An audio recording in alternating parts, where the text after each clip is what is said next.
പരലോകത്ത് ചെല്ലുമ്പോ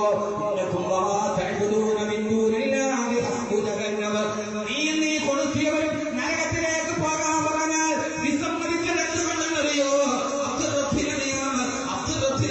കബറിൽ കിടക്കണമെന്ന് പരലോകമെന്ന് പരസമർപ്പിക്കുകയാണ് ചെയ്യുമെന്ന് 60-ാമത്തെ വയസ്സിൽ 16 വയസ്സുകാരുടെ കൂടെ അഭിനയിക്കുന്ന മമ്മൂട്ടിക്കന്റെ കബറാണുള്ളത്. പറയുന്ന ഇവരുടെ പെരുന്നാൾ നിസ്കാരത്തിന്റെ പ്രത്യക്ഷമടിച്ച് പഠിപ്പിക്കാൻ മമ്മൂട്ടി വളർന്നിട്ടില്ല. ഒരു തടസ്സിന്റെ സ്ഥാനം കിട്ടിയിട്ടില്ല.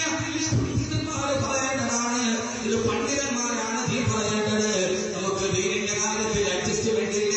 അതുകൊണ്ട് സഹോദരങ്ങളെ പാട്ടുത്സവത്തിന്, ക്ഷേത്രത്തിന്റെ ഉത്സവത്തിന് ഗാനമേളതേക്കാൾ ഒത്തിനബിയുടെ മക്കളുണ്ടാവാൻ പാടില്ല.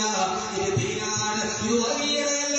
ഒരു വിശന്ന് കിടക്കുന്ന ഹിന്ദുവിന് ഒരു നേരത്തെ ഭക്ഷണം കൊടുത്തോ പ്രശ്നമില്ല. അതുകൊണ്ടാണ് വൈദ്യുതാണ് സരസ്വതി അമ്മയ്ക്ക് കൊടുത്തത്. പാണക്കാട് മുത്തിന്റെ പേര് സരസ്വതി അമ്മയുടെ വീടിന്റെ കവാടത്തിൽ